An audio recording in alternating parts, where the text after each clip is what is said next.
As a celebrity और as a सांसद हमें उनसे काफ़ी सेटिस्फेक्शन है, क्योंकि उन्होंने वृंदावन और मथुरा में काफ़ी विकास किया है। वृंदावन मथुरा को भी इस प्रकार से चमकाया जाएगा और लगातार हेमा मालिनी जी जिस तरह से बातें कर रही हैं उस तरह से उन्होंने काम भी करवाए हैं। हेमा मालिनी जी जिस तरह से उनकी छवि अब तक रही है कि मतलब कोई भी डिस्प्यूट नहीं रहा है उनके साथ में किस तरह से, तो मुझे लगता है अच्छी छवि उनकी रही है। अच्छी तरीके से आगे अगर परेशानियों को देखकर कुछ काम किया जाए, जैसे मथुरा में मैं देखती हूँ ना, ट्रैफिक कंजेशन में थोड़ी दिक्कतें हैं।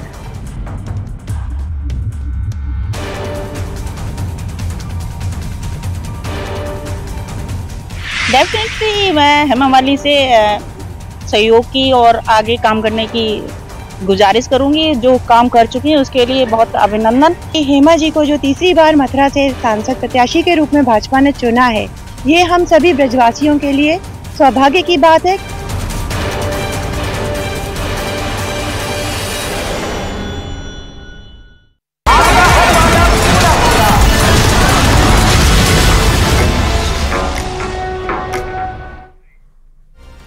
गेम तो ऑफ गद्दी में आज बात करेंगे कान्हा की नगरी मथुरा वृंदावन की, यानी कि मथुरा वृंदावन सीट पर सियासी समीकरण की। ब्रज क्षेत्र में क्या है जनता के मुद्दे, 2024 में जनता किसे वोट करने के लिए मूड बना रखी है, इस सीट का समीकरण क्या कहता है, विस्तार से करेंगे चर्चा।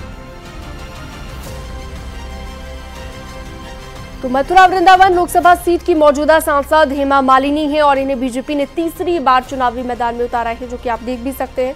हेमा मालिनी भारतीय जनता पार्टी से अब तीसरी बार ये उम्मीदवार हैं। तीसरी बार इन्हें भारतीय जनता पार्टी की ओर से भरोसा इन पर जताया गया है और इससे पहले भी 2 बार ये सांसद रह चुकी हैं।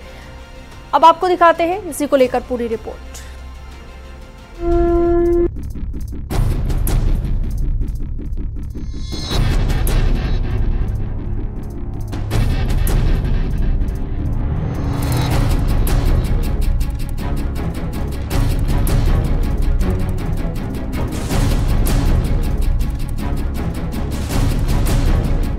कान्हा की नगरी मथुरा वृंदावन का इतिहास काफी पुराना है। मथुरा में भगवान कृष्ण का जन्म स्थान देश दुनिया की आस्था का सबसे बड़ा केंद्र है। इसके अलावा द्वारकाधीश का मंदिर, मां की बिहारी जी का मंदिर और गोवर्धन में गिरिराज भगवान का स्थान हिंदू आस्था के लिए काफी अहम है। इसलिए पीएम मोदी और सीएम योगी की इस जिले पर खास नजर और खास फोकस रहता है। धार्मिक दृष्टि से अगर बात मथुरा की जाए तो विश्व के पटल पर इसका एक अपना अलग ही स्थान है, और अगर बात राजनीति की हो तो राजनीतिक दृष्टि से भी मथुरा एक अपना अहम स्थान रखता है। ऐसा माना जाता है और ऐसा सही हो गया कि मथुरा से जिस पार्टी का सांसद विजयी होता है, केंद्र की सत्ता की चाबी उसी के हाथ में होती है। भगवान कृष्ण की नगरी मथुरा पर देश विदेश की निगाहें रहती हैं, इसीलिए इस सीट पर सियासी लड़ाई काफी रोचक रहती है। मथुरा सीट पर पिछली 2 बार से बीजेपी की सांसद हेमा मालिनी जीती आई हैं। इसीलिए एक बार फिर से बीजेपी ने इन्हें तीसरी बार उम्मीदवार बनाया है। हेमा मालिनी का मानना है कि पिछले 10 सालों में उन्होंने कई विकास के काम किए, लेकिन कुछ काम रह गए और इस बार पूरे कर लिए जाएंगे। और मोदी जी ने जो दिया है उनके अंडर वापस मुझे उनके नेतृत्व में आगे और भी काम करने को मिल रहा है, और इस बार तो मोदी जी और भी बहुत कुछ करने वाले हैं, तो उसका मैं साक्षी बनना चाहती हूँ। मथुरा में कांग्रेस और एसपी के गठबंधन प्रत्याशी मुकेश धनगर हैं। वहीं बीएसपी की ओर से सुरेश सिंह चौधरी मैदान में ताल ठोक रहे हैं। कांग्रेस देश के राष्ट्रीय मुद्दों को लेकर बीजेपी के खिलाफ खड़ी है, जबकि बीएसपी स्थानीय मुद्दों को लेकर मैदान में लड़ाई लड़ रही है। जानकारों का मानना है कि मथुरा सीट पर आरएलडी और बीजेपी के वोटर ज्यादा हैं, जो इस बार गठबंधन में तो बीजेपी की एक तरफा जीत का दावा कर रहे हैं। पक्ष विपक्ष एक ही हैं, यानी विपक्ष की पार्टी या लोकदल रहती है और मेन पार्टी भाजपा रहती है, तो वो दोनों मिलकर के चुनाव लड़ रहे हैं। तो एक तरीके से चुनाव की जो मुख्य जो एक धारा है वो एक तरफ बह रही है। पहले मथुरा सीट को मिनी बागपत के नाम से जाना जाता था। इस सीट पर जाटों की संख्या भी ज्यादा है। 2019 के चुनाव में हेमा मालिनी का मुकाबला आरएलडी प्रत्याशी नरेंद्र सिंह से था, लेकिन इस बार आरएलडी बीजेपी के साथ खड़ी है। स्थानीय जानकार ये भी बताते हैं कि बीजेपी के लिए मथुरा सेफ सीट हो चुकी है, क्योंकि मथुरा में विपक्षी दलों के पास बेहतर विकल्प नहीं है।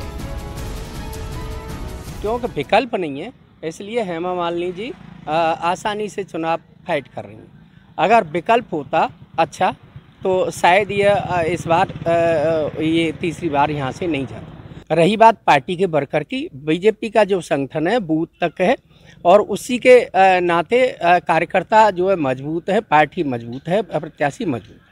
और पार्टियों में अचानक टिकट फेरबदल हुए हैं, अचानक आए हैं, कोई लड़ने को तैयार नहीं है, एक तरह से थोपे गए।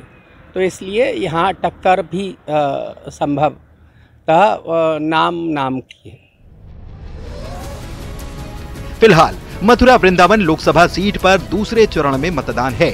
26 अप्रैल को यहां की जनता अपने प्रत्याशी की किस्मत ईवीएम में कैद करेगी, जिसके नतीजे 4 जून को आएंगे।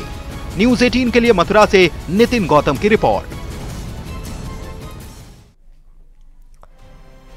2024 में मुकाबले की अगर बात करें, मथुरा वृंदावन में हेमा मालिनी वर्सेस मुकेश धनगर है।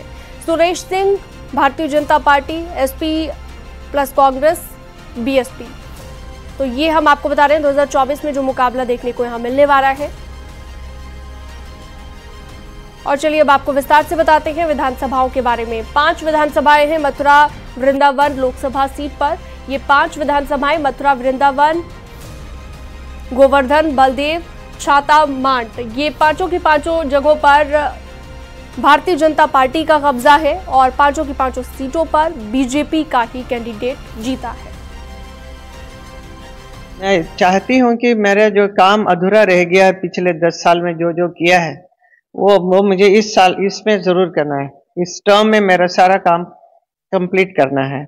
जैसे कि 84 कोस परिक्रमा का काम है और देन हमने बहुत अच्छा सा कल्चरल एक्टिविटीज़ के लिए बहुत अच्छा सा कुछ बनाया है, उसको एक्टिवेट करना स्टार्ट करना है। और बहुत सारे कंजेशन होता है हमारे मथुरा में, उसके लिए निवारण करने के लिए हमने NH नेशनल हाईवे से बात किया हुआ है। माँ यमुना जी की कसम खा के कह रहा हूँ, भगत सिंह की तरह हंसते हंसते फांसी पर झूल जाऊंगा, लेकिन ब्रजवासियों की मान सम्मान की लड़ाई में कहीं कसर नहीं छोड़ूंगा। यह लड़ाई फिरवासी और ब्रजवासी के बीच की लड़ाई है। मैं आपका छोटा भाई हूँ, आपका बेटा हूँ, आप सब मेरे पिता तुल्य भाई, युवा साथी, कोई बड़ा भाई है, कोई चाचा है। मैं उनके चरणों में अपना शीश नवाकर उनसे आशीर्वाद की आशा करता हूँ। मुद्दा है कि हमारा सांसद स्थानीय होना चाहिए और मथुरा का विकास होना चाहिए, ये मेरा मुद्दा रहेगा मुख्य। विकास के मामले में देखते हैं तो आप रोड खराब हैं। मैं तो गांव में रहता हूँ, कभी कभी मथुरा आता हूँ, स्थिति खराब है। लोग बाहर से आते हैं, उनको बहुत सारी परेशानियाँ होती हैं। हमारे यहाँ जो स्थानीय लोग हैं उनको भी कोई परेशानी होती है। वो लोग अपने सांसद से मिल नहीं सकते, समस्याओं को बता नहीं सकते।